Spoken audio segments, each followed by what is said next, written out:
Closing beat, everybody. Happy Friday. How you doing out there?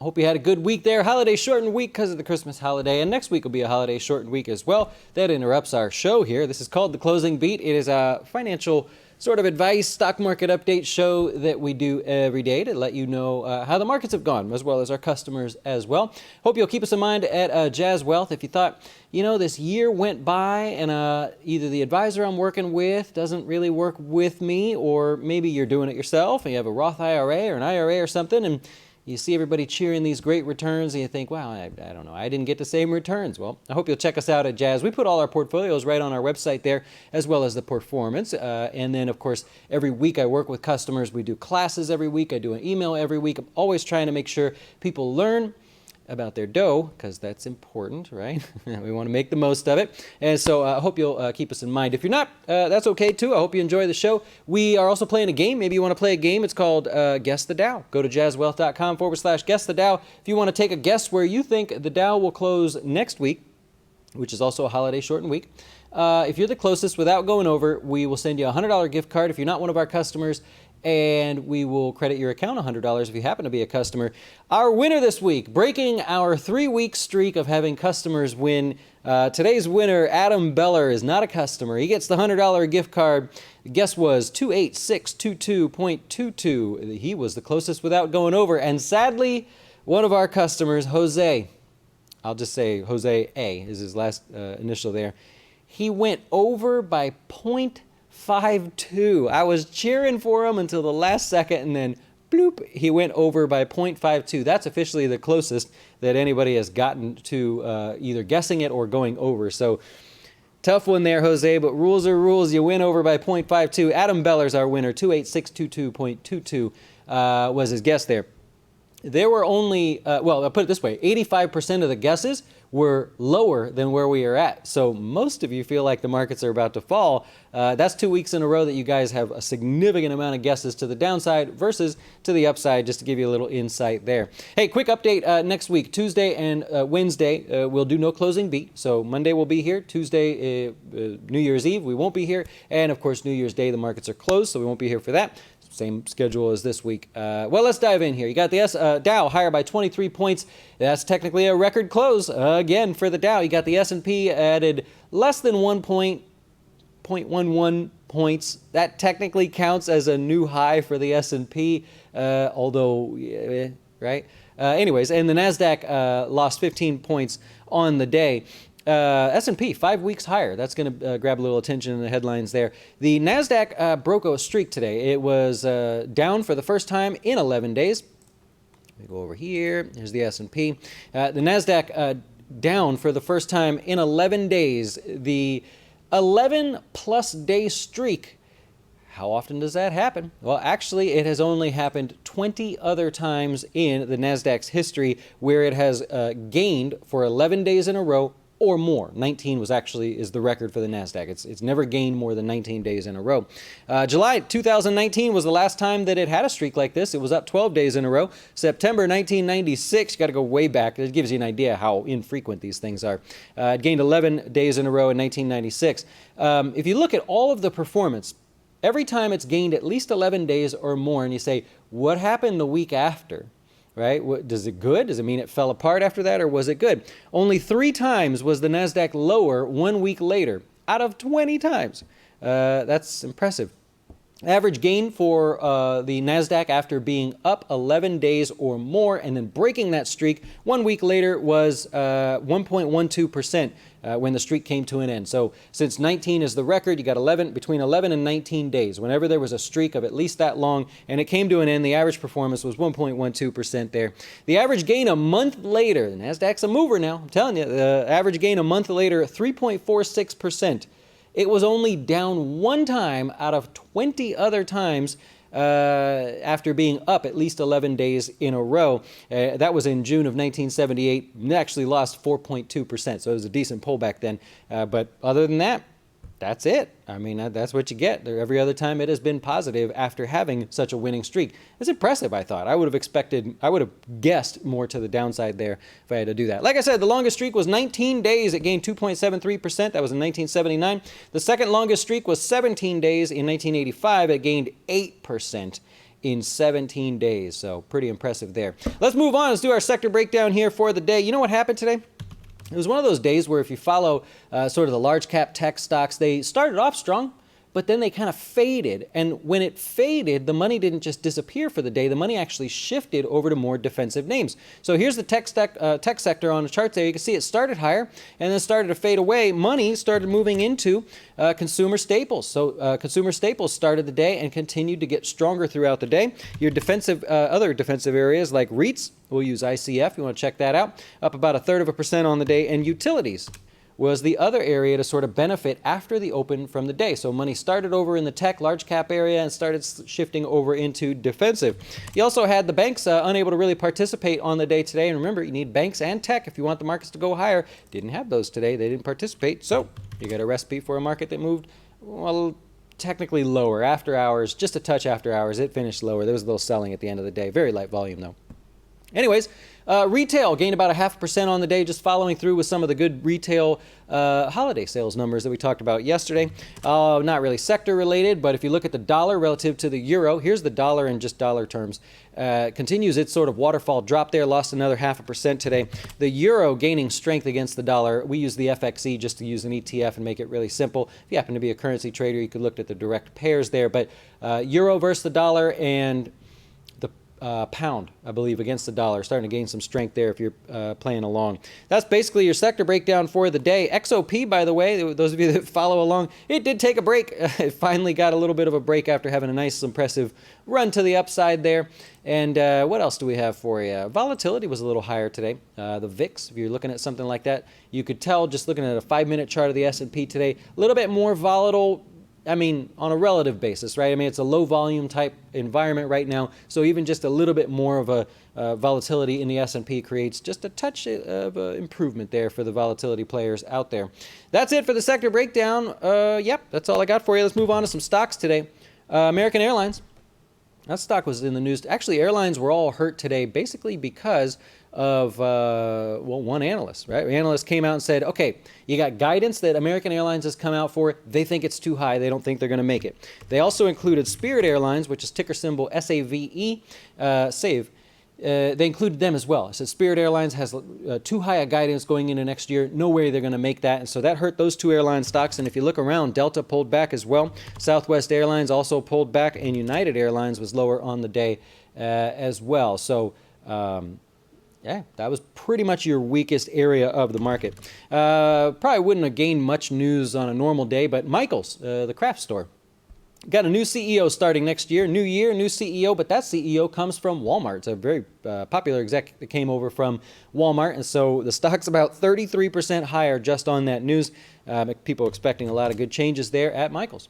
Tesla, well, it's basically flat on the day. They announced, I don't think this was new news, but 15 cars to be delivered from the Shanghai factory on Monday. So full production up and running, and they've got the first 15 cars coming out there. They also have 2 different loan agreements. It totals about like $1.3 billion in the form of revolving credit and fixed lines of credits from Chinese government there. So looking good, Chinese funds, so to speak. So Tesla still riding that excitement. Amazon was higher on the day. It only finished up about $1. Just continuing the rally from yesterday. They had a good holiday season. Missing some details still on really what happened. A little bit more. Yesterday they said they have tens of millions of Amazon products were sold. Billions of people purchased products on Amazon over the holidays. Prime memberships were higher. A lot of those were Prime members. And but just they were sort of vague numbers there. But nonetheless, the stock was just a little bit higher. And what else? Peloton found some buyers for the bottom today. It actually closed flat. So Peloton continued its sell-off from yesterday. Remember, lost over 6%. Started the day selling off even more, and people said, you know what, that's a discount. Look at that. Scooped it right up from the bottom there. Stock finished flat on the day. If we look at the S&P 500, you got 79% of the stocks in the S&P 500 above the 50-day moving average. That's a small uptick from yesterday. We're 76.4 yesterday, today at 79, basically floating between the 76 and the 80% range there. You had 53 new 52-week highs. Over half of them closed in the red today, so very tiny days. If you look at a lot of the 52-week highs today, they just sort of blipped up there, came back a little bit, went a little bit higher, just very small range days. But still, you had a lot of consumer names in the mix there. I remember Campbell's Soup hit new 52-week highs today. Kellogg's was another one. Yep. And Nike got an upgrade as well, so up about 1% on the day. You had some popular names in there. MasterCard hit new highs. Intel, I believe. Yep, Intel hit new highs as well. Again, these are all real small moves, 0.5% or less. Union Pacific stuck out, potential breakout there. If you're looking, I'll leave the cursor there so you can see the line, and it's Union Pacific trying to break out. It's not the most exciting stock on the planet, but hinting at a breakout there. I always like to point out any interesting any interesting chart sort of patterns if I can find them for you. And that's what you got. If we look through the S&P 500 and we say, what was the best performing stock this year, assuming this continues and there's not a major crash on Monday, what was the best performing stock for the year? Anybody want to take a guess? It's a semiconductor. Advanced Micro Devices, up 10% just in the last week, actually, but 152% gain year-to-date for AMD. And in fact, a lot of the other gainers, the top gainers in the S&P, are also semiconductors. Lam Research, 116%, so that shows you how much better AMD did. KLA Tencor, also a semiconductor. That one gained 99.74% today. And you got Qorvo. Oops, there you go. Qorvo, a lot of that coming here towards the latter part of the year. Qorvo up 93% on the year. But don't forget some of the retailers, by the way. Target, it is the best performing retailer of the year. Target gained 95% on the year. You also had Chipotle. Kind of a quiet one. This one just kind of got quiet towards the end of the year, but Chipotle, one of the better performers, 94.21%. So I hope you own some of those. Let's go to the downside. We got to do it. I hope you don't own any of these. Worst performing stock in the S&P, Fossil. They used to just make watches. Now they make all kinds of stuff. Fossil, another retailer. Macy's near the bottom of the list. By the way, Fossil lost 50% on the year. Macy's lost 44%. TripAdvisor was pretty much weak all year, and it's pretty much closing near the lows there, down about 38%. And then other than that, you got some oil and gas names. We mentioned them a bunch of times when they made new 52-week lows. Occidental Petroleum, big player in the oil and gas space, down 34%. And Southwestern. Oh, can you get it? Yeah, there you go. Southwestern, SWN, the other weak one on the year, down 33%. There you go. So just a little bit to help you out there for the rest of the year. If you have some questions, I'll try to take your questions here, but that's pretty much all I got to wrap up the week. That's pretty much it. Everybody excited to see January. Yeah, a lot of people making big bets on volatility. See what happens over there for the year, going into April, May, June, and August for volatility. Tesla, flat day for Teslas, yeah. So Michael's will have no registers open. Yeah, it's going to be all self-serve. That's their first order of business. Hey, at Walmart, you just check yourself out, right? Let people check their own yarn and stuff out. I like it. Who here buys and sells daily with their Roth IRA? I have at least a dozen customers that do that. I see their names every morning. They make small deposits into their IRAs, and I could name off at least 10 of them that do that. I've never said that you should do that. Just people think, hey, I'd rather do that, I guess. Yeah. The question, will Facebook or Alibaba hit 300 next year? I have no idea. We'll start with Alibaba. Will that hit before the end of next year, before the beginning of 2020? No, before the beginning of 2021, probability. What's it looking like there? Give me just a second here. In the money. Options traders give it a 10.22% chance of happening for Alibaba. If that helps you. Or at least that's how people are positioning at the moment. And for Facebook, got to go even further. Facebook's is going to be worse. Probability of Facebook being over 300 next year, 7.32% chance. So, is that a bet you want to make? It's not very good odds there. In your IRA, you've got 8 ETFs. You advocate holding for a long period or buying and selling often. That depends. I think for the look, there's no wrong way to do it. The only wrong way to do it is a way that loses money against someone else that's doing it the other way. So if you're an active investor and you're good at it, I know lots of them, and they do better than just buying and holding, good. They've got a knack for that. And why wouldn't you? I don't care what people say. Go for it if you can get better returns. If you say, well, look, I just churn myself around. I just keep buying and selling, missing stuff. When you find that if you just buy and hold those 8 ETFs, you would have performed better, it makes the decision easier, right? So the only wrong way to do it, in my opinion, is a way that loses money versus another strategy that's equally suitable for what you're trying to do. So I don't really take a side on active versus passive. I think everybody's different. I've met a lot of good people that want to be active and are really poor. They just can't do it. They've tried. They're smart people. They just can't do it. And they need to be passive. And I met a lot of active people that are actually really good at it. There's one locally here. A guy that I know, he's fairly active. He's not like every day, but he's active in his long-term accounts, and he kills it. He's got a knack for it, right? He knows what he wants to do. He does it well. He's got great discipline. So it depends. It's a tough one. Depends on where you land. I wish I could say there's a certain category of person that does well. Like if you're or analytical, like, you know, a programmer or engineer, you would do better, but I haven't seen enough correlation there. Yep. I think there's a lot of people that are going to make bets on things like your energy stocks. You're asking a question about ExxonMobil and Occidental Petroleum. You've got OPEC cutting production there all around the world. You've got less oil that's slowly coming off, or oil that's coming out of the system. OPEC going into the summertime next year. A lot of people are making that bet that oil is going to drive energy prices higher, and they're already starting to do it. I mean, I pointed it out each day here in this trend here. OPEC report came out right here, right there actually. And so everybody basically since then says, okay, if they live up to their end of the deal, you expect low oil, less oil equals higher prices. So I would think those have a good chance of doing well. Russell from Colorado, thanks for watching, man. That's awesome. Tandra, still, yeah, I know you're waiting. I know you're waiting for that pullback. Yeah, you're hoping that today was the day maybe, and maybe Monday's a little bit flat. I'm with you. We'll see what happens. How do you see options trading figures? How do you see options trading figures? Like, how do you see Facebook? You just go out to, I had to go to the January expiration. So you can go out to the January expiration of next year. So it's actually the third week in January, and see what the probabilities are currently. Just look at an option chain. If that's what you're asking. I'm not sure if that's the question. I might have just overstepped myself there. Sorry if I missed it. You think the markets are extended? You're looking for that correction. I know you are. I'm cheering with you. I don't think anybody would mind if the markets pulled back. Whether it's January, February, whenever, I don't think people would really mind. Look, on the chart here, this 10% pullback. Remember I said yesterday, if we got a 10% pullback all in one day, we'd still very much still be in a strong uptrend for the market. It'd be not that big of a deal. From here to this trend line is 10%. It's almost perfectly 10%.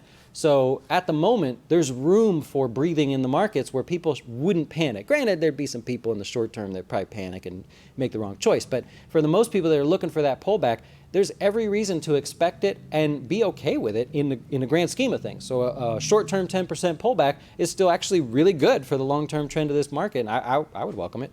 So I'm with you there. I'm with you. Helcio, good evening, sir. Oh, good. You own some AMD there. You sold it off this week. Nice.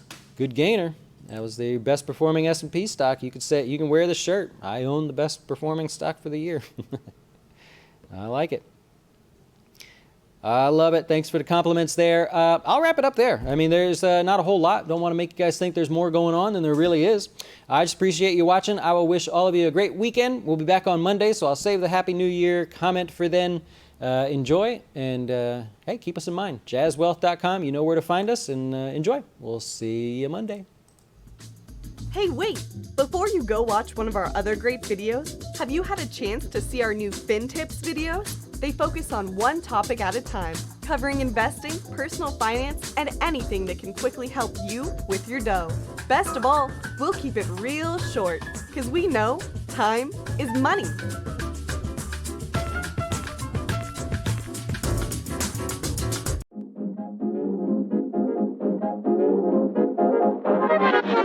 Why should you choose Jazz Wealth as your retirement or long-term investing service? Our portfolios are managed by us, not some faceless mutual fund manager. Our private classes will teach you everything about investing and getting your dough straight. Best of all, our fiduciary standard means your best interest comes before ours.